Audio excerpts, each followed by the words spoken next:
Let's get to the story of the day. My father looked at me one day when I was about 2 years old and decided he wanted to be the first. He raped me when I was a baby. Many years later, when he was showing indicators of dementia, someone told him how he should treat me. "She's my kid, and I'll do anything I want with her," he said, before telling the preceding story in more graphic detail. This came back to me more than a year later after he had died away. I have no conscious remembrance of that occurrence since my childhood. However, I've known since my 20s that something similar had happened to me. I knew because my mental and physical reactions in certain situations were typical of a sexual abuse victim. I knew it because of cellular memory, which means that my body knew even if my head didn't. I spent many years in counseling, reading, and self-evolutionary work, attempting to discover what happened to me. I didn't have a response until my father's late-life brag, his aim to illustrate his rights, was related to me. I was in my 50s at the time. However, I have no cognitive remembrance of the experience. I was enthralled when I first began attending Tucson IANDS sessions.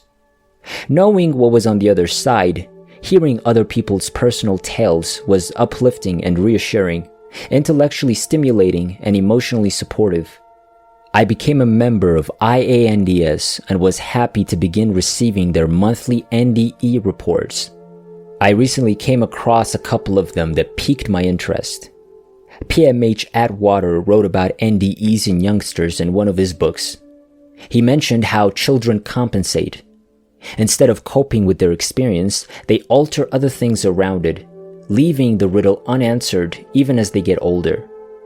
They begin abstracting, dealing with vast mental ideas, and outperform their parents, teachers, and peers. They will always miss home, the broader collective they know exists. He claims that 90% of children are unable to bond with their parents.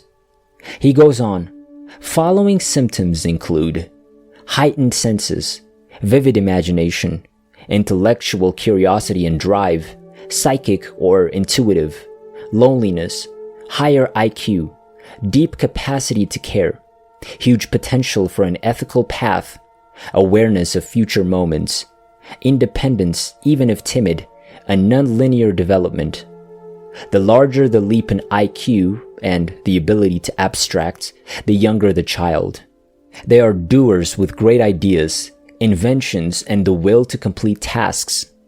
They have heightened awareness and a proclivity for nerve, stomach, skin sensitivity. All of these objects symbolize characteristics of myself. I was never very close to any of my family members. I'm not sure what connecting with a parent entails. I never believed I was brighter than the typical person until I got more experience with a larger spectrum of individuals. And it became evident to me that my comments were frequently over other people's heads. My ideas and thoughts were frequently complicated and very advanced in logic and principle, and they remained overlooked at best or were mocked at worst.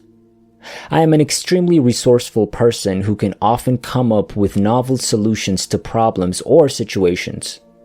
According to Dr. Eliane Aaron, I am a highly sensitive person, or HSP. I'm sensitive to other people's feelings and intentions.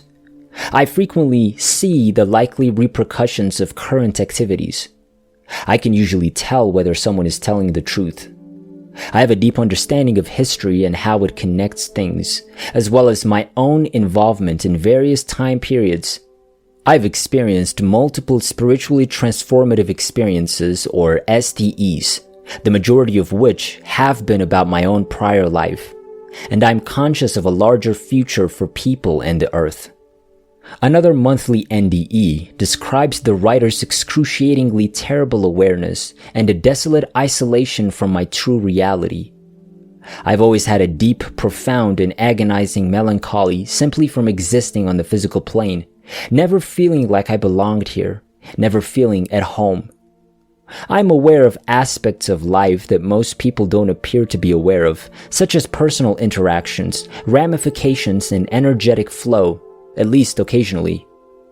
Sometimes, I have no idea what social norms and acceptable actions are, or what an enigmatic phrase is trying to imply. Despite this, I was never able to use my sensitivity for anything other than personal development. It didn't help me find work or make friends. I never felt financially or socially successful. I've never felt confident enough in my thoughts to assist others by making forecasts or providing information about their own life. All I can do is offer my opinions and impressions as suggestions. And if they accept what I say, it may help them understand their situation or make their own decisions. However, this is not always the case. I often feel like Cassandra from Greek mythology, cursed with the ability to make genuine forecasts that no one ever believes. The writer of the second monthly NDE claims to have no memory of the event. She simply knew she'd been on another level of existence and had been compelled or convinced to return to her physical body. This truly jolted me awake.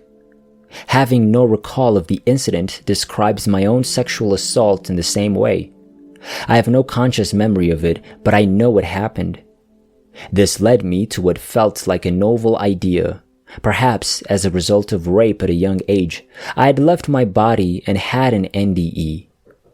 My recollection of the physical event and my withdrawal from my body, and whatever transpired on the other side, had been destroyed for reasons I can only guess at. This was probably done to protect me and help me survive. Emotional discomfort, shyness, aversion to socializing, continual anxiety, and concern for my safety and future have been with me for as long as I can remember. I've always known that I needed to look for myself. No one else could be trusted with my physical, mental, or emotional well-being.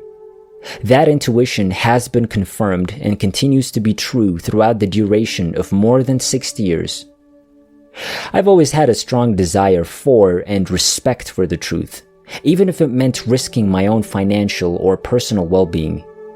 I had the impression that if you don't have the truth, you don't have anything.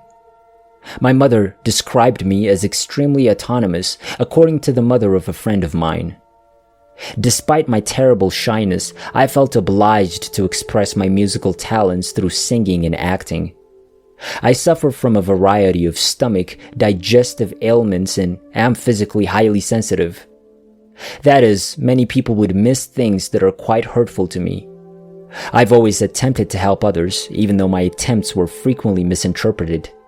I am sickened by the concept of brutality or servitude to anyone, whether I know them or not.